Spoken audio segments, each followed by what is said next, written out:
say about special relativity, it's like just start it from the beginning and till the end. No, I'm not finishing it by hand. Like how does special relativity action everywhere, or from where does it start, or like the total explanation of what special relativity is. So I'll just go and say about how it is from the beginnings, right from the geometry onwards.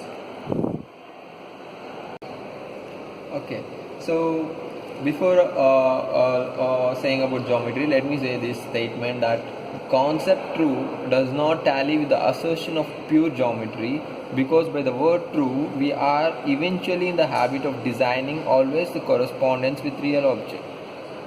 It simply means that geometry is not exactly equal to objects we experience every day.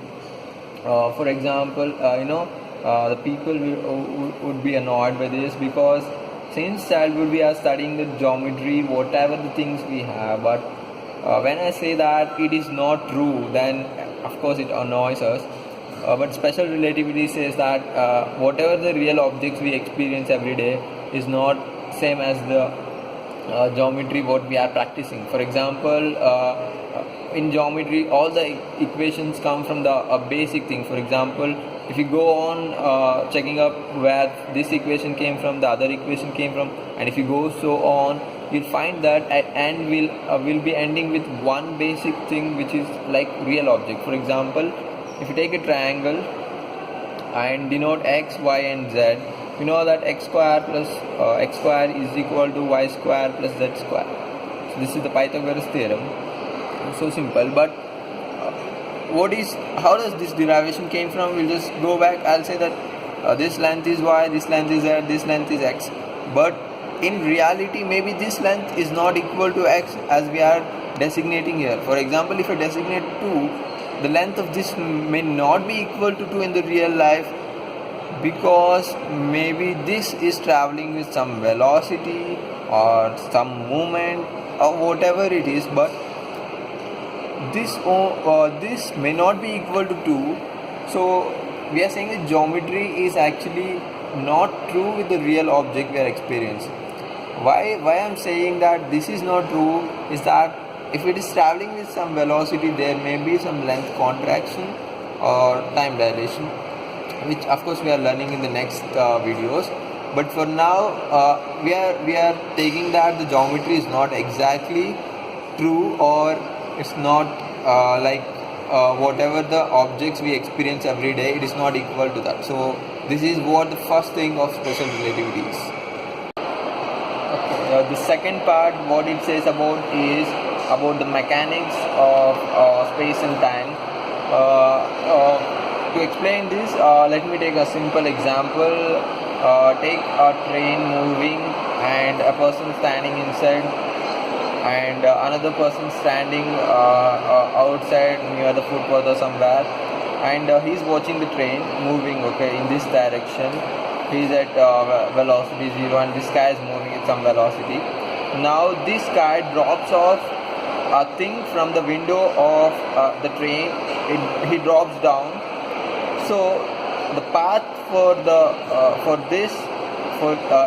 it looks like parabola for this guy, and for this guy it seems as if the thing fell down in a straight way. For this guy the trajectory is like in this way, and for this guy it fell down in this way, straight.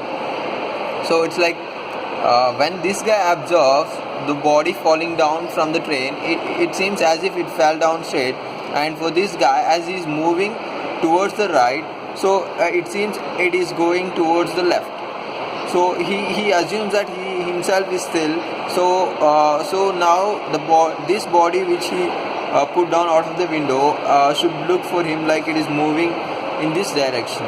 So now the path is different for this guy and this guy. That is what it actually says, that there is no independently existing trajectories.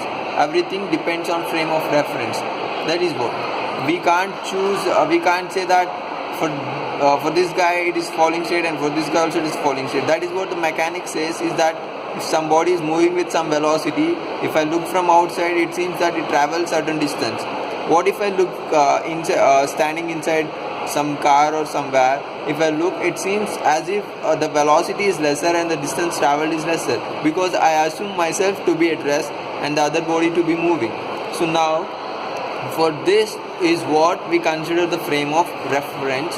That is what the special relativity says. Okay, now coming to the third part, it's like it explains the Galilean system of coordinates. Before going to what is Galilean system of coordinates, let me say what is law of inertia. If we consider Newton Galilean law, it says Newton Galilean law. It says if two bodies are sufficiently far away from each other, then on these both bodies, we say that these both bodies are like Galilean coordinates. I mean, what it says is there is no force acting between these two bodies, and they tend to travel in a straight line, or if they are at rest, they tend to stay at rest. It's just like law of inertia by Newton, but we are applying the Galilean thing here, considering two bodies and the gravitational force of attraction. And because of this, we say that if they are sufficiently far enough, there is no force of attraction and they tend to move in straight line, or if they are at rest.